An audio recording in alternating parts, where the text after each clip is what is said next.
Il existe un vertige très spécifique, une forme d'effroi intellectuel silencieux qui survient lorsque l'on réalise que les outils mêmes que nous utilisons pour comprendre la réalité sont fondamentalement inadaptés.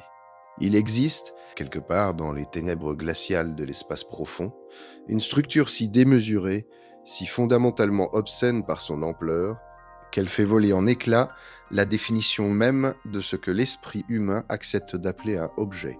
Imaginez, ne serait-ce qu'un instant, que vous ayez le pouvoir d'arracher cette entité de ses abysses cosmiques pour la placer exactement là où se trouve notre Voie lactée aujourd'hui. Elle ne se contenterait pas de remplir notre ciel, elle ne frôlerait pas notre voisine immédiate, la majestueuse galaxie d'Andromède. Non, elle l'engloutirait tout entière. Elle avalerait Andromède. Elle dévorerait les nuages de Magellan, elle absorberait la galaxie du Triangle, et elle engloutirait chaque petite galaxie naine, chaque amas de poussière, chaque particule flottant dans notre groupe local, sans même que la densité de son cœur n'en perçoive la moindre perturbation. Nous ne parlons pas ici d'une simple nébuleuse un peu plus vaste que les autres, ou d'une collection d'étoiles éparses. Nous parlons d'un monstre gravitationnel absolu dont le halo spectral, tissé d'une lumière ancestrale et mourante, s'étire à travers 4 millions d'années-lumière de vide absolu. C'est une distance si terrifiante, si étrangère à notre condition terrestre, que notre cerveau, fruit d'une évolution conçue pour évaluer la distance entre une proie et un prédateur dans la savane, refuse littéralement de la concevoir. Face à une telle immensité, un malaise psychologique s'installe. Quelque chose ne tourne pas rond dans la façon dont l'univers s'organise. Il flotte dans ce gigantisme une sensation d'anomalie, une illusion d'optique cosmique qui nous berce depuis des millénaires, nous faisant croire que nous vivons dans un espace fini, ordonné et compréhensible, alors que nous ne sommes, en réalité, que des passagers clandestins, accrochés à un misérable grain de poussière qui dérive à l'ombre de titans dont l'existence même nous échappe. Si vous appréciez ces voyages immersifs dans les recoins les plus extrêmes, les plus froids et les plus troublants du cosmos, n'hésitez pas à aimer cette vidéo et à vous abonner. Cela aide sincèrement ce travail à perdurer et je vous suis infiniment reconnaissant pour votre soutien. Maintenant, laissez vos repères derrière vous, car pour saisir comment une telle aberration physique peut exister, nous devons d'abord détruire la conception rassurante que vous vous faites de notre propre foyer. Avant de contempler ce qui défie l'entendement, nous devons comprendre le poids écrasant de ce qui est considéré comme la norme. Le mot galaxie a été vidé de sa substance. Il est devenu si commun, si familier, si banalement jeté dans nos conversations sur la science-fiction ou l'astronomie de vulgarisation, que la majorité de l'humanité a totalement perdu le contact viscéral avec ce qu'il incarne réellement. Une galaxie n'est pas un joli motif spiral imprimé sur un poster de chambre d'adolescent. Ce n'est pas une image de synthèse colorée que l'on fait défiler du bout du doigt sur l'écran lumineux de son téléphone. C'est une abomination de la physique, un maelstrom gravitationnel titanesque, une prison d'étoiles, de gaz en fusion, de poussière sombre et de matière noire énigmatique, liée par des forces si colossales que la simple tentative de mesurer sa taille exige des unités qui ridiculisent l'existence humaine. Tant que vous ne ressentez pas cette réalité au creux de votre estomac, tant que vous ne vous asseyez pas sous le poids écrasant de ce qu'une galaxie ordinaire représente. Il n'y a aucun espoir de comprendre ce qui se produit lorsque l'univers décide de repousser les limites du possible. Commençons par la Voie lactée, notre berceau. Chaque étoile que vos yeux ont pu accrocher dans le ciel nocturne, depuis que vous êtes né, appartient à cette structure. Chaque constellation qui a guidé les marins de l'Antiquité, chaque exoplanète détectée, chaque pluie de météores, chaque lever de soleil provoqué par notre étoile locale, située à 26 000 années-lumière du centre galactique aveuglant. Tout cela n'est qu'une infime poussière dans notre galaxie. La Voie lactée s'étend sur un diamètre stupéfiant de 100 000 à 200 000 années-lumière, selon la façon dont on définit ses frontières fuyantes. Cette marge d'erreur n'est pas un détail scientifique anodin. La simple différence entre l'estimation basse et l'estimation haute représente à elle seule 100 000 années-lumière, une distance déjà en soi impensable. Mais prenons l'estimation la plus prudente pour construire notre échelle. 100 000 années-lumière de diamètre. Une année-lumière, c'est la distance que parcourt la chose la plus rapide de l'univers. Un photon de lumière voyageant à la vitesse inimaginable de 300 000 km par seconde pendant une année entière. En 12 mois de course ininterrompue à cette vitesse vertigineuse, Ce photon traverse environ 9500 milliards de kilomètres. Maintenant, prenez cette distance insensée et multipliez-la par 100 000. Le résultat est une chaîne de zéros si longue qu'elle cesse de signifier quoi que ce soit sur le papier. Mais oubliez les mathématiques froides. Voici ce qui compte. Voici l'expérience de pensée qui doit vous glacer le sang. Imaginez que vous vous tenez à l'extrême limite de l'un des bras spiraux de la Voie lactée. Vous allumez un projecteur immensément puissant et vous tirez un faisceau de lumière pure vers le bord opposé de la galaxie. Ce faisceau, voyageant à la vitesse ultime de la réalité, ne parviendra à destination que dans 100 000 ans. Lorsque ce premier photon a quitté votre projecteur virtuel, l'humanité telle que nous la connaissons n'existait pas. Homo sapiens venait à peine de commencer à s'aventurer hors d'Afrique. Il n'avait pas encore domestiqué le loup, ni semé la première graine, ni bâti la première cité. Au moment précis où ce photon atteindra enfin l'autre côté de la galaxie que nous habitons, si toutefois l'humanité a survécu à ses propres démons, nous aurons probablement évolué vers une forme de vie ou d'intelligence totalement méconnaissable. Voilà l'épaisseur d'une seule galaxie d'une banalité affligeante. Un rayon de lumière, 100 000 ans de solitude continue, simplement pour traverser la maison dans laquelle nous vivons. Cette maison abrite entre 200 milliards et 400 milliards d'étoiles. Chacune de ces étoiles est une fournaise thermonucléaire hurlante, certaines colossales, d'autres minuscules. Éparpillées le long des bras spiraux tourbillonnants, entassées dans le bulbe central aveuglant ou dérivant solitaire dans le halo externe clairsemé, sculptées par des milliards d'années d'évolution gravitationnelle implacable. Presque toutes ces étoiles sont accompagnées de cortèges de planètes. Les données recueillis par la mission Kepler et les observatoires terrestres, ont forcé les astronomes à une conclusion étourdissante. Il y a plus de planètes dans cette galaxie qu'il n'y a d'étoiles. La Voie lactée grouille de centaines de milliards de mondes, orbitant autour de centaines de milliards de soleils. Et parmi ce foisonnement vertigineux d'océans de magma, de géantes gazeuses balayées par des tempêtes millénaires, et peut-être de sphères recouvertes de biosphères silencieuses, nous n'en avons exploré véritablement qu'un seul monde. C'est notre point de départ. C'est ce que nous considérons comme normal. Mais il y a un détail supplémentaire, une vérité encore plus cruelle concernant notre galaxie qui rend sa compréhension presque douloureuse. Malgré le fait qu'elle contienne des centaines de milliards de soleils incandescents, la Voie lactée est, dans une proportion écrasante, vide. Complètement, désespérément vide. La distance moyenne entre deux étoiles voisines, dans notre région du bras d'Orion, est d'environ 4 années-lumière. C'est le gouffre qui sépare notre Soleil de sa plus proche voisine, Proxima du Centaure. 4 années-lumière constituées d'un vide si absolu, d'un silence si parfait, qu'il défie toute représentation humaine. Si l'on s'amusait à réduire notre Soleil brûlant à la taille d'une modeste balle de tennis, la galaxie devenant alors un modèle miniature. L'étoile la plus proche serait une autre balle de tennis située à plus de 1200 km de distance. Et entre ces deux sphères de feutre, rien. L'absence totale de matière. Une vacuité si parfaite et si implacable qu'un vaisseau spatial, voyageant à travers ce désert, rencontrerait fonctionnellement 0 atome par centimètre cube pendant la quasi-totalité de son trajet.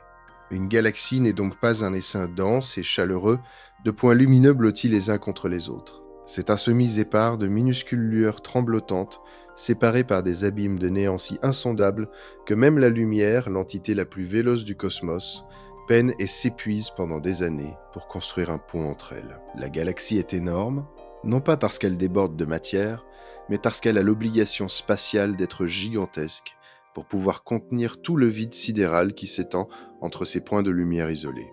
Ce vide a des implications qui dépassent de loin la simple esthétique astronomique. Il a des conséquences psychologiques et existentielles terrifiantes. Il signifie que n'importe quelle civilisation technologique qui aurait l'audace d'émerger sur l'une de ces poussières planétaires est, par la nature même de l'architecture galactique, profondément, structurellement et dramatiquement isolée de tout autre être pensant. Le monde potentiellement habitable le plus proche pourrait se trouver à des dizaines d'années-lumière. Un simple message radio, un simple bonjour envoyé depuis la Terre dans l'obscurité, mettrait des décennies à atteindre sa cible. La réponse, si une oreille attentive venait à la capter et à daigner répondre, mettrait des décennies supplémentaires à nous revenir. Ceux qui auraient envoyé le message initial seraient morts de vieillesse bien avant que l'écho ne leur parvienne. Quant à un voyage physique, une sonde traversant cet océan de vide à la vitesse maximale de nos technologies actuelles, nécessiterait des dizaines de milliers d'années de dérives silencieuses.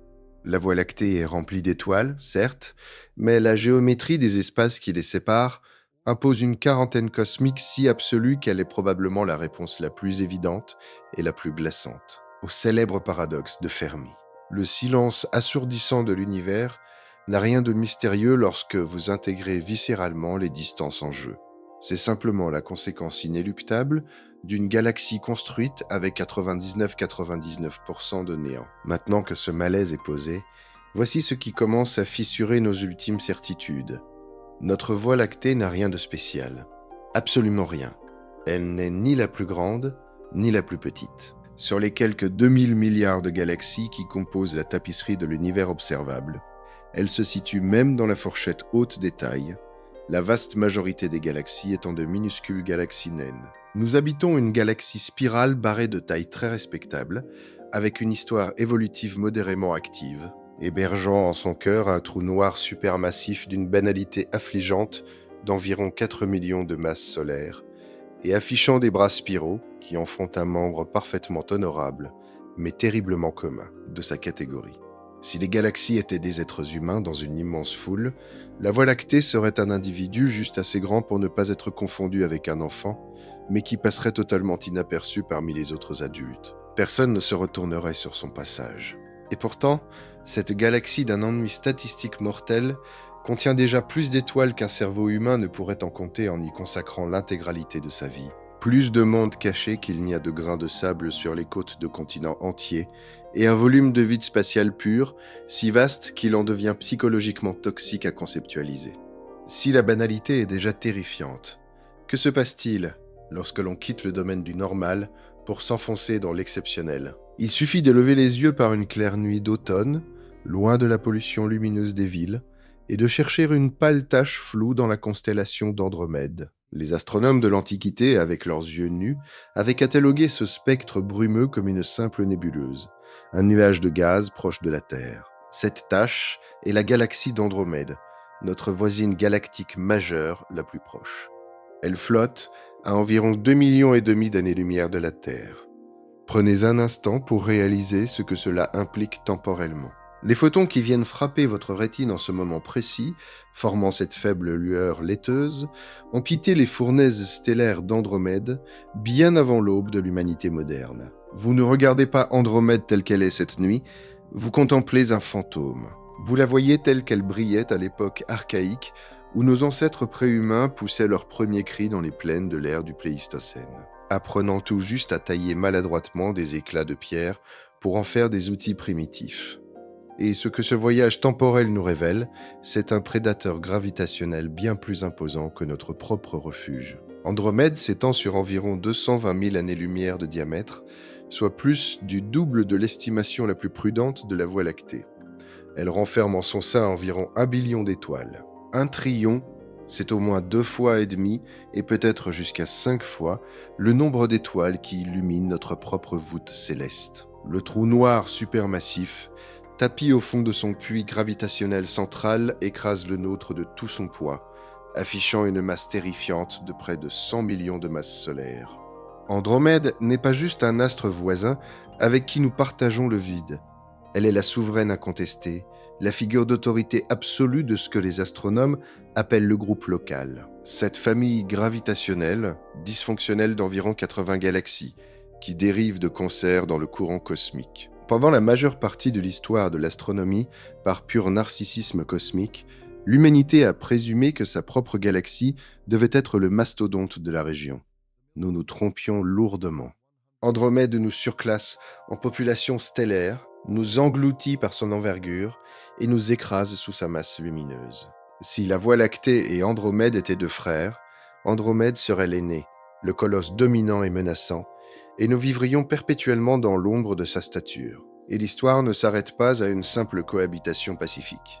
La physique est une maîtresse brutale. Sous l'effet implacable de leur attraction mutuelle, les 2 galaxies tombent littéralement l'une vers l'autre à la vitesse stupéfiante de 400 000 km/h.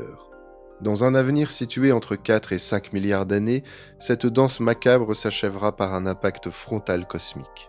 elles vont entrer en collision, se déchirer, s'interpénétrer, et finalement fusionner pour donner naissance à une toute nouvelle galaxie monstrueuse, une géante elliptique que les astrophysiciens ont déjà cyniquement baptisée Milkomeda ou Milkomède. Lors de ce cataclysme au ralenti, l'élégance architecturale des bras spiraux des deux galaxies sera impitoyablement annihilée. Les nuages de gaz s'entrechoqueront, déclenchant de féroces vagues de formation stellaire. Des milliards d'étoiles seront arrachées à leurs orbites familières et catapultées dans le vide intergalactique, ou plongées dans de nouvelles trajectoires chaotiques, autour d'un centre de masse unifié. Fait fascinant, cette apocalypse galactique ne détruira probablement presque aucune étoile individuelle, ni aucun système planétaire. Rappelez-vous le vide, l'insondable distance entre les balles de tennis cosmiques. Les espaces entre les étoiles sont si démesurés que les collisions physiques directes entre deux soleils seront extraordinairement improbables, telles deux nuées de moucherons se traversant sans jamais se heurter. Mais les galaxies, en tant qu'entités structurées, en tant que spirales majestueuses, cesseront d'exister. Plus d'1 billion d'étoiles seront réarrangées pour sculpter une nouvelle difformité cosmique. C'est l'échelle de notre réalité immédiate. Faites une pause et laissez s'imprimer le poids de ce qui vient d'être décrit. La Voie lactée, avec ses 100 000 années-lumière de diamètre et ses milliards d'étoiles. Andromède, avec ses 220 000 années-lumière et son billon de feu. Les deux léviathans de notre quartier spatial immédiat. L'abîme qui les sépare est si colossal que la lumière elle-même nécessite 2,5 millions d'années pour le franchir. Le groupe local qui les contient s'étire sur une étendue de 10 millions d'années-lumière. Et absolument toutes les observations astronomiques que l'humanité a jamais pu réaliser du cosmos lointain, chaque photographie de Hubble, chaque donnée du James Webb ont été capturées depuis l'intérieur même de cette petite bulle locale. Nous regardons le multivers depuis la fenêtre d'une seule planète, orbitant un seul soleil banal, situé dans la banlieue lointaine de la plus petite des deux galaxies majeures de notre minuscule archipel. Et c'est précisément ici que le véritable malaise, l'authentique vertige cognitif s'amorce. Car même Andromède, avec toute son immensité écrasante, avec sa domination sans partage sur notre groupe local, n'est même pas vaguement, ni même de façon lointaine, proche de la limite supérieure de ce qu'une galaxie peut devenir. Elle n'est pas proche. Elle ne boxe même pas dans la même catégorie. Andromède est une grande galaxie spirale, certes, mais l'univers recèle en son sein une espèce de galaxie qui fait passer les spirales géantes pour d'insignifiants jouets cosmiques. Des entités si titanesques, si gargantuesques, que les astrophysiciens ont été contraints de forger une terminologie spécifique pour pouvoir les nommer et les classifier. Elles siègent en maîtres absolus au cœur géométrique des amas de galaxies, tels des empereurs obèses trônant au centre de leur capitale ravagée. Et elles n'ont pas mérité leur taille par une croissance douce et pacifique. Elles sont le fruit de milliards d'années d'une évolution marquée par le processus le plus violent et le plus impitoyable de l'astrophysique. Elles sont l'incarnation d'un cannibalisme cosmique dont l'échelle est impossible à exagérer. Pour comprendre ce que sont ces monstruosités et comment elles ont acquis leur taille, vous devez d'abord saisir la nature d'un amas de galaxies et l'enfer qui se déchaîne en son centre au fil des éons géologiques. Les amas de galaxies sont à ce jour les plus grandes structures de l'univers liées par la force de gravité. Ils ne contiennent pas une ou deux galaxies, mais des centaines, parfois des milliers de systèmes entiers, tourbillonnant frénétiquement dans un espace restreint, retenu par l'attraction combinée de leur matière visible, d'océans de gaz intergalactiques surchauffés, émettant des rayons X, et d'incalculables quantités de matière noire fantomatique. Prenez l'amas de la Vierge, la métropole cosmique la plus proche de notre petit village du groupe local. Il renferme plus de 1300 galaxies et se trouve à environ 54 millions d'années-lumière de nous. Des amas encore plus colossaux, comme l'effroyable amas de Coma, contiennent des milliers et des milliers de galaxies et s'étendent sur des dizaines de millions d'années-lumière. Et au fond, au cœur le plus dense, le plus sombre et le plus gravitationnellement écrasant de presque chacun de ces grands amas, siège une galaxie très spéciale. Les astronomes les ont baptisées BCG, pour Brightest Cluster Galaxies, les galaxies les plus brillantes de la masse. Un acronyme technique et sec pour masquer une réalité effrayante. Le nom est descriptif. Elles sont, presque sans la moindre exception, les galaxies les plus lumineuses, les plus enflées et les plus massives de leurs amas respectifs. Elles résident précisément au fond du puits de potentiel gravitationnel de l'amas. En termes simples, elles occupent l'endroit exact vers lequel tout le reste de l'amas glisse et tombe inexorablement. Au fil des milliards d'années, par un processus insidieux appelé la friction dynamique, les galaxies plus petites et plus vulnérables perdent de leur énergie orbitale. Comme des satellites en perdition dont l'orbite se dégrade, elles tournaient, ralentissent et s'enfoncent inexorablement vers le centre sombre de l'amas. Et lorsqu'elles arrivent au fond de l'entonnoir, la BCG ne les accueille pas. Elle les dévore. Elle les déchiquette par ses forces de marée monstrueuses, elle arrache brutalement leurs étoiles, elle aspire goulûment leurs réserves de gaz interstellaires, et elle incorpore toute leur masse dans son propre corps en constante expansion. C'est un festin macabre qui se déroule depuis l'aube des temps, depuis l'assemblage initial de l'amas galactique lui-même. Dans les amas les plus anciens, les plus lourds de l'univers, la galaxie centrale s'est empiffrée de la sorte pendant la quasi-totalité de l'histoire cosmique. Le résultat morbide de cette suralimentation est une sous-catégorie de BCG classée comme galaxie CD. Le C minuscule est une relique d'une ancienne classification signifiant supergéante et le D majuscule désigne son trait le plus inquiétant, une enveloppe stellaire diffuse. Il s'agit d'un halo spectral, brumeux et fantomatique d'anciennes étoiles qui s'étend à des distances absurdes, bien au-delà de ce que l'on pourrait considérer comme le noyau solide de la galaxie. Ces halos stellaires ne possèdent aucune frontière nette, aucun bord défini où l'on pourrait dire la galaxie s'arrête ici. Ils s'évanouissent de manière insidieuse dans le vide environnant, se fondant presque imperceptiblement dans ce que les chercheurs appellent la lumière intra-amas. Cette vaste lueur fantomatique produite par des milliards d'étoiles solitaires qui ont été arrachées à leur galaxie mère au cours d'anciennes collisions et qui dérivent désormais orphelines et silencieuses, dans le champ gravitationnel commun de l'amas. Séparer l'anatomie de la galaxie CD de celle de l'amas qui l'entoure relève souvent de l'exercice philosophique plus que de la mesure stricte. La galaxie CD a mangé tant de ses voisines et a éparpillé leurs restes sur des distances si colossales que ses limites sont devenues physiquement ambiguës. Ce qui distingue radicalement une galaxie CD d'une banale géante elliptique n'est pas qu'une question de taille brute, mais d'architecture mathématique. Prenez une galaxie elliptique géante normale, comme l'immense Messier 87, qui règne au cœur de l'amas de la Vierge. Sa luminosité décroît de son noyau incandescent vers l'extérieur, de manière régulière, fluide, suivant des lois mathématiques bien comprises par les astrophysiciens. À un certain rayon, la lumière chute sous le seuil de nos instruments de détection, et pour des raisons pratiques, la galaxie prend fin. Une galaxie CD, en revanche, se comporte comme un monstre difforme. Dans ses régions internes, elle suit un profil classique. Mais arrivée à une certaine distance vertigineuse du centre, son profil de luminosité refuse de s'éteindre. Au lieu de s'estomper dans le noir, la courbe s'aplatit. La luminosité se stabilise et s'étire vers l'extérieur en une enveloppe brumeuse, maladive, qui refuse obstinément de mourir proprement. Cette enveloppe étendue est la cicatrice indélébile, la signature spectrale indubitable d'une structure qui s'est bâtie sur la destruction d'autrui. Chaque galaxie engloutie a vu ses étoiles recrachées et ajoutées à la périphérie, construisant, strate après strate, un halo de plus en plus vaste à chaque nouveau repas cosmique. Cette enveloppe n'est rien d'autre que les archives archéologiques de 10 milliards d'années de violence et de cannibalisme galactique, écrites dans la faible lueur des étoiles mourantes. Ces galaxies, D, sont, sans l'ombre d'un doute, les objets stellaires visibles les plus colossaux de notre univers. Et elles incarnent quelque chose d'une nature fondamentalement différente des spirales gracieuses ou des elliptiques ordinaires qui peuplent le reste du bestiaire cosmique. Elles ne sont pas de simples galaxies qui auraient beaucoup grandi. Ce sont des impasses évolutives, des terminus gravitationnels. C'est la réponse morbide de la physique à la question. Que se passe-t-il si vous laissez un puits de gravité ouvert pendant 10 milliards d'années au fond d'un amas dense et que vous regardez tout y choir? Leurs populations d'étoiles sont désespérément vieilles.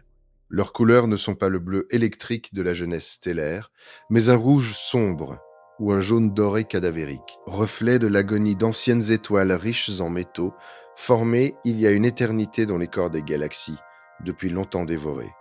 Elles ne fabriquent quasiment plus de nouvelles étoiles, car les fusions violentes qui ont bâti leur masse ont également surchauffé ou expulsé les nuages d'hydrogène froid, le carburant indispensable à toute renaissance stellaire. Elles sont donc gargantesques, antiques, en train de mourir à petit feu, et exercent une domination tyrannique sur leur environnement. Et au centre de ces sépulcres, les trous noirs supermassifs comptent parmi les anomalies les plus terrifiantes jamais détectées par la science humaine. Si le trou noir central de notre Voie lactée, notre fameux Sagittarius A, pèse un modeste 4 millions de masses solaires, et si celui d'Andromède en affiche fièrement 100 millions, les moteurs gravitationnels, tapis au cœur des galaxies, CD se mesurent en dizaines de milliards de masses solaires. Nous ne parlons plus d'objets massifs, nous parlons de déchirures dans le tissu même de l'espace-temps, de gouffres de ténèbres dont le diamètre physique, l'horizon des événements au-delà duquel rien ne peut s'échapper, est littéralement plus large que l'intégralité de notre système solaire. Ce sont des forges gravitationnelles si absolues qu'elles ont jadis dicté les propriétés thermiques et dynamiques du gaz intergalactique sur des millions d'années-lumière. À l'époque lointaine où ces trous noirs dévoraient activement de la matière, leur fureur énergétique crachait des rayonnements et des jets qui étranglaient la formation d'étoiles, dans d'autres galaxies situées à des centaines de milliers d'années-lumière de distance. Même aujourd'hui, dans leur phase de sommeil repu, leur influence gravitationnelle silencieuse continue d'écraser et de sculpter la dynamique de l'amas tout entier. Il existe une galaxie CD spécifique qui s'est hissée au rang de légende urbaine de l'astronomie extragalactique. Elle trône au centre d'un amas colossal appelé Abell 2029. Située à plus d'1 milliard d'années-lumière de notre petite planète bleue. Elle a été repérée pour la toute première fois il y a plus de 2 siècles, à une époque où le concept même de galaxie en tant qu'univers extérieur à la Voie lactée n'avait même pas effleuré l'esprit des scientifiques. Pendant plus de 100 ans, elle est restée là, endormie dans les vieux catalogues astronomiques, simple tache floue, gribouillée sur un carnet, attendant patiemment que la technologie humaine développe des yeux assez acérés pour comprendre la monstruosité qu'elle contemplait. Il aura fallu l'avènement de l'astrophysique moderne, le lancement de télescopes orbitaux au-dessus de l'atmosphère trouble de la Terre, et des campagnes de sondage optique d'une profondeur inouïe pour arracher le voile sur cette lueur lointaine. Et lorsque les astronomes ont enfin tourné toute la puissance de feu de leurs instruments modernes vers cette tâche notée par William Herschel en 1790, ce qu'ils ont trouvé a fracassé les paradigmes mêmes de ceux qui avaient dédié leur vie à l'étude des structures galactiques. Ils ont trouvé une galaxie si démesurée que tous les cadres conceptuels existants pour catégoriser la taille cessaient brutalement d'être fonctionnels. Une galaxie dont le corps stellaire visible, à lui seul, fait passer la Voie lactée et Andromède, réunis et fusionnés, pour de vulgaires grains de sable. Une galaxie dont le halo spectral et flou s'infiltre à travers des millions d'années-lumière de l'espace intergalactique et dont le vide central abrite un trou noir qui défie les lois mêmes de la cosmologie. Une galaxie qui est devenue célèbre, précisément parce qu'elle incarnait, du moins le croyait-on, le mur absolu de la physique, la limite ultime et infranchissable de la croissance d'un seul corps galactique. Son nom de code dans les archives est ICI 1101, et l'histoire de cette galaxie n'est pas un simple récit de records et de chiffres empilés. C'est la chronique d'un univers qui s'amuse à pousser les processus de croissance jusqu'à un paroxysme si absurde que chaque point de référence familier commence à se dissoudre dans l'insignifiance. Mais avant de plonger dans l'anatomie d'ICI 1101, nous devons avaler une dernière pilule amère concernant les monstres que nous pensions connaître. Notre Voie lactée et Andromède sont de belles bêtes, oui, mais face aux véritables rois, face aux géantes CD, elles sont pitoyables.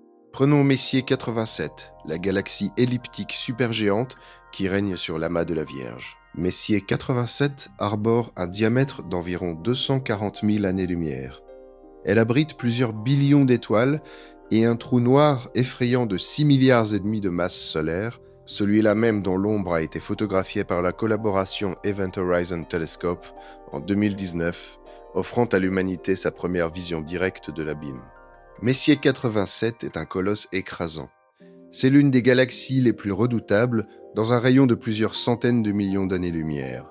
Et pourtant, dans la hiérarchie secrète et cauchemardesque des galaxies CD, M87 n'est même pas sur le podium.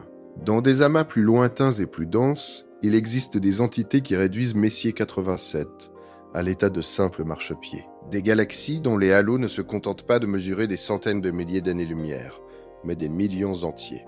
des charniers cosmiques qui ont ingurgité tant de proies que leur population stellaire se chiffre en dizaines de billions, de trillions d'étoiles. Ces galaxies résident dans des amas d'une densité si obscène que leur force gravitationnelle plie physiquement la lumière des objets situés derrière elles, créant des mirages optiques, des anneaux de feu déformés, par l'effet de lentilles gravitationnelles. Ce ne sont pas des hypothèses griffonnées sur des tableaux noirs. Elles ont été observées, disséquées et cataloguées. Elles apparaissent sur les écrans de contrôle, sous forme d'énormes flaques dorées entourées d'océans de lumière résiduelle. Et parmi cette congrégation de titans, ici 1101 s'est dressée pendant des décennies comme la reine incontestée, l'expression la plus pure et la plus extrême de la folie des grandeurs stellaires. Elle trône au centre de son amas, telle une idole morbide au milieu d'une nécropole, drapée dans les lambeaux lumineux de tout ce qu'elle a massacré. Atteindre IC 1101 ne demande pas de fusée, mais l'abandon conscient de tout votre bon sens biologique concernant l'espace. Le saut mental requis pour passer de la Voie lactée à Andromède était un exercice d'échauffement. Le saut d'Andromède à Messier 87 forçait un peu l'imagination. Mais le saut depuis tout ce que nous avons évoqué jusqu'à la silhouette d'IC 1101, c'est le moment précis où la notion même de taille cesse d'être une mesure mathématique pour devenir une agression psychologique. Le 19 juin 1790, l'astronome William Herschel, parcourant le ciel inlassablement, pointa la lentille de son télescope rudimentaire vers une parcelle sombre près de la frontière des constellations de la Vierge et du Serpent. Il y remarqua une tache laiteuse. Il l'inscrivit dans ses registres, tout comme il l'avait fait pour des milliers d'autres curiosités nébuleuses, et passa à la suite. Il ignorait, avec la béatitude de son époque, qu'il venait de poser les yeux sur un monstre situé à 1,15 milliard d'années-lumière de la Terre. La lumière que le télescope de Herschel captait cette nuit-là avait entamé son voyage à travers le vide intergalactique, à une époque où la vie multicellulaire complexe commençait à peine à émerger des océans brûlants de notre jeune planète Terre. Chaque photon, étudié aujourd'hui par la science moderne, porte le fantôme d'un passé immémorial. Nous étudions IC 1101, telle qu'elle était il y a 1 milliard d'années. Son état actuel, en cet instant précis, nous est à jamais interdit. La première gifle vient avec la mesure de son envergure. Mesurer une galaxie de ce type, c'est comme essayer de mesurer la taille d'un banc de brouillard dans la nuit. Les méthodes scientifiques les plus rigoureuses fixent le diamètre isophotal d'IC 1101, c'est-à-dire le diamètre de son corps stellaire vif et brillant, entre 400 000 et 550 000 années-lumière. Selon que l'on observe en lumière bleue, visible ou en lumière infrarouge, qui trahit les étoiles plus anciennes. Prenons la mesure haute, 550 000 années-lumière. Le corps solide d'IC 1101, son noyau dur, si l'on ose dire, est presque 6 fois plus large que notre Voie lactée entière. Mais ce n'est que la partie émergée de l'iceberg des lumières. Les observations profondes ont révélé la véritable monstruosité de la bête, son halo stellaire diffus s'étend vers l'extérieur jusqu'à un rayon frôlant les 2 millions d'années-lumière. Cela confère à l'entité un diamètre total de 4 millions d'années-lumière. Pour rendre ce cauchemar palpable, imaginez que vous preniez le noyau stellaire brillant d'IC 1001 et que vous le placiez en plein centre de notre groupe local, juste à côté de notre Soleil. Oubliez la Voie lactée. Elle serait instantanément absorbée, noyée, dissoute à l'intérieur de ce nouveau noyau. Vous ne trouveriez plus notre galaxie à la lisière. Elle serait une minuscule poche de gaz perdue dans les profondeurs de la géante. Mais ce n'est pas tout. Déployez maintenant le halo de 2 millions d'années-lumière de rayon. Cette enveloppe fantomatique s'étendrait sur une telle distance qu'elle engloutirait non seulement les restes de la Voie lactée, mais qu'elle viendrait presque lécher les bords de la galaxie d'Andromède elle-même, pourtant située à 2,5 millions d'années-lumière. Une seule et unique galaxie, occupant à elle seule le volume d'espace nécessaire pour contenir une cinquantaine de galaxies de notre environnement proche. L'esprit vacille. Si l'on pouvait voyager à la vitesse de la lumière, pour traverser cet astre de part en part, il faudrait 4 millions d'années. Vous partiriez avant l'apparition d'Homo erectus, et vous arriveriez dans un futur post-humain, simplement pour avoir traversé un seul objet céleste. Mais la violence de sa taille physique n'est rien comparée à la violence de son histoire intime. Au centre d'IC 1101, les observations ont révélé une anomalie sidérante. Le cœur de la galaxie est le plus large jamais découvert, une zone centrale évidée mesurant près de 14 000 années-lumière de diamètre. Un noyau dépeuplé. Comment un monstre d'une telle densité peut-il avoir un centre vidé de ses étoiles? La réponse réside dans un mécanisme brutal appelé le décapage gravitationnel, core scouring. Lors de ces innombrables fusions avec d'autres galaxies majeures, au fil des milliards d'années, les trous noirs supermassifs de chaque victime ont coulé vers le centre d'IC 1101, s'approchant de son propre trou noir primordial. Avant de fusionner dans un spasme d'ondes gravitationnelles, ces trous noirs ont formé des systèmes binaires, tourbillonnant l'un autour de l'autre, comme deux prédateurs dans une arène cosmique. Par un effet de fronde gravitationnelle impitoyable, chaque étoile malchanceuse qui s'approchait de ce duo mortel était capturée, accélérée à des vitesses insensées et catapultée hors du cœur de la galaxie, éjectée, purement et simplement. Les astronomes ont calculé le déficit de masse de ce noyau. Ici 1101 a éjecté l'équivalent de 490 milliards de masse solaire d'étoiles hors de son centre. Laissez ce chiffre infuser. IC 1101 a violemment recraché dans l'espace vide. Plus d'étoiles que la Voie lactée entière n'en contiendra jamais. Notre galaxie dans son intégralité n'est qu'un déchet, qu'une poussière recrachée par le moteur central de ce titan. IC 1101 représentait la frontière absolue de la folie des grandeurs, dans le spectre de la lumière visible. Et pendant longtemps, le monde s'est rassuré en pensant que c'était la fin de l'histoire, le record absolu, le point final de la croissance. Mais l'univers se moque de nos lignes d'arrivée. L'univers, construit dans d'autres dimensions de la physique que nos yeux humains, habitués à la chaleur des soleils, ne peuvent percevoir. Si IC 1101 est le titan suprême de la matière stellaire agrégée, l'astronomie de la fin du XXe et du début du XXIe siècle, armée d'immenses champs d'antennes radio-balayant le ciel, a ouvert les portes d'un asile cosmique d'une toute autre nature. Car certaines galaxies refusent d'être confinées par la faible portée de leur propre gravité ou par la lumière de leurs étoiles. Au cœur d'un certain sous-ensemble de galaxies, le trou noir supermassif ne se contente pas de dormir au centre d'un noyau dépeuplé. Il est en phase d'accrétion vorace. Il attire gaz et matière dans un disque tourbillonnant, un maelstrom surchauffé qui tourne à une fraction significative de la vitesse de la lumière. La friction et la compression sont telles que des champs magnétiques torsadés se forment autour de l'horizon des événements, et par un mécanisme d'une violence extrême qui défie presque la logique. Une fraction de la matière, sur le point d'être avalée, est canalisée par ces champs magnétiques et expulsée par les deux pôles de rotation du trou noir sous la forme de jets de plasma relativistes. Ces faisceaux projetés à plus de 99% de la vitesse de la lumière, transperçant le gaz de la galaxie haute, perforent le milieu interstellaire et s'échappent dans l'immensité du vide intergalactique. Là, freinés par la friction ténue du néant, ils s'épanouissent et gonflent des lobes d'énergie dantesques, remplis d'électrons spiralant le long de lignes de force magnétiques et émettant un rayonnement synchrotron mortel. Ces structures colossales sont totalement invisibles à travers les objectifs des télescopes optiques. Hubble ou le James Webb passeraient au travers sans rien remarquer. Mais pour les radiotélescopes à basse fréquence de la Terre, elles apparaissent lumineuses, vibrantes et profondément monstrueuses. Pendant des décennies, nous connaissions l'existence de ces radiogalaxies. Nous savions que leurs jets pouvaient s'étirer sur des centaines de milliers, voire 1 million d'années-lumière. C'était impressionnant, certes, mais l'ordre de grandeur restait tolérable face à la toute-puissance lumineuse d'IC 1001. Et puis, la révolution LOFAR est arrivée.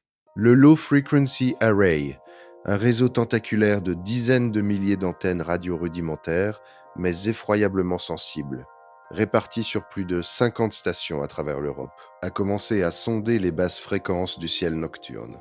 Et ce que LOFAR a déterré des ténèbres a pulvérisé nos certitudes, transformant le récit des Titans en une véritable crise existentielle pour la cosmologie. En février 2022, la communauté scientifique a été secouée par l'annonce d'une équipe menée par Martin Hoy de l'Observatoire de Leiden. Ils avaient trouvé dans les données de LOFAR une structure radio d'une ampleur qui n'avait aucun sens mathématique. Ils l'ont baptisée Alcyoneus, du nom d'un des géants qui s'opposa aux dieux dans la mythologie grecque. La galaxie au centre de cette structure, la galaxie haute, était d'une banalité exaspérante. Son corps stellaire pesait à peine plus que notre Voie lactée. Son trou noir central affichait un famélique 400 millions de masses solaires, 100 à 200 fois moins massif que celui d'IC 1101. C'était une galaxie elliptique, moyenne, ennuyeuse, le genre d'objet que les algorithmes de relevés astronomiques classent et ignorent. Et pourtant, les jets de plasma jaillissant des pôles de son trou noir banal, gonflant dans le vide intergalactique, s'étendaient sur la distance effroyable de 16 millions d'années-lumière. 5 mégaparsecs. 16 millions d'années-lumière d'un bout à l'autre des lobes radio. 100 fois le diamètre de notre Voie lactée. Mettez 100 voies lactées en file indienne, côte à côte dans l'espace, et vous atteindrez à peine la pointe du second lobe. Une seule galaxie, avec un cœur médiocre, avait craché une structure fantomatique dont l'envergure représentait 4 fois le diamètre total du halo étendu de la toute-puissante IC 1101. C'était comme brancher un simple tuyau d'arrosage de jardin et voir s'en écouler soudainement le fleuve Amazon tout entier dans l'espace sidéral. Le décalage entre la taille de l'angine centrale et l'échelle colossale de son effet physique était une anomalie criante, suggérant que ce n'était pas la puissance du trou noir qui comptait, mais le vide inouï de l'environnement cosmique environnant qui laissait le plasma s'échapper sans rencontrer de pressions adverses. Mais l'univers n'a pas laissé le temps aux esprits de cicatriser. Le vertige d'Alcyonus s'est dissipé, non pas parce qu'il a été expliqué, mais parce qu'il a été anéanti par une découverte encore plus monstrueuse. En septembre 2024, la même équipe utilisant les mêmes données LOFAR a publié dans la revue Nature une nouvelle horreur de la démesure. Son nom, Porphyrion. Si Alcyoneus était un titan, Porphyrion en était le roi noir. Ces jets de plasma, jaillissant d'une galaxie lointaine située à plus de 7 milliards d'années-lumière, à une époque où l'univers était jeune et violent, brisaient toutes les échelles conceptuelles. Les lobes radio de Porphyrion s'étendaient sur une distance insensée de 23 millions d'années-lumière, 7 mégaparsecs de plasma brûlant, 140 fois la largeur de la Voie lactée. La longueur de cette structure ne se mesurait plus à l'aune des galaxies ou même des amas galactiques locaux. Porphyrion s'étendait physiquement sur une longueur équivalente aux 2/3 du rayon d'un vide cosmique tout entier. Ces immenses déserts sphériques, d'où la matière est absente, bordés par les filaments de la toile cosmique. Et la chute des records n'était pas finie. À la fin de l'année 2024, une autre structure radio-cauchemardesque, répondant au matricule stérile de TX 03362, a été repérée, s'étirant sur plus de 26 millions d'années-lumière. C'est à cet instant précis que le concept même de plus grande galaxie s'effondre sur lui-même pour laisser place à la folie. Si vous définissez une galaxie par la matière qu'elle contient, par l'accumulation gravitationnelle d'étoiles brûlantes, alors IC 1101, trônant dans son puits de gravité avec ses centrions d'étoiles mortes et son halo de 4 millions d'années-lumière, garde sa terrifiante couronne.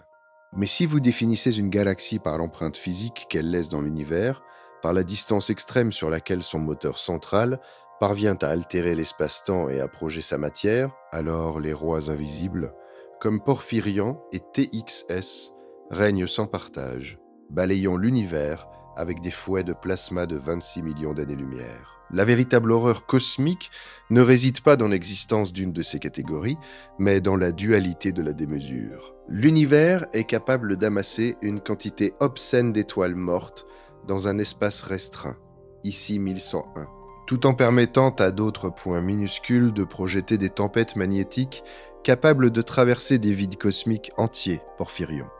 Et ce qui glace le sang, c'est l'implication de la jeunesse de ces découvertes. Le réseau LOFAR, ce même instrument qui a arraché Alcyoneus et Porphyrion à la nuit absolue, n'a jusqu'à présent cartographié qu'environ 15% du ciel de l'hémisphère nord. Le Square Kilometre Array SKA, le prochain Léviathan radiotélescopique mondial actuellement en construction entre l'Afrique du Sud et l'Australie, sera 10 fois plus sensible et balayera la totalité de la voûte céleste. Des dizaines, voire des centaines de milliers de ces géants radio attendent sans doute dans l'obscurité, prêts à écraser les records de Porphyrion. La limite supérieure de la taille d'une galaxie ou de son influence ne semble obéir à aucune loi stricte. Elle ne cesse de reculer à mesure que notre regard séduise. Le vertige ultime survient lorsque l'on tente d'intégrer notre propre place dans cette hiérarchie délirante. L'échelle n'est plus une suite de nombres mathématiques que l'on peut inscrire sur un tableau de bord. Elle est devenue une sensation physique de suffocation. La Voie lactée, notre fier empire galactique, notre bastion de 100 milliards d'étoiles, n'est même plus un pixel sur l'image globale. À l'échelle des 26 millions d'années-lumière de la structure de TXS, la Voie lactée n'a littéralement aucune épaisseur, aucune pertinence.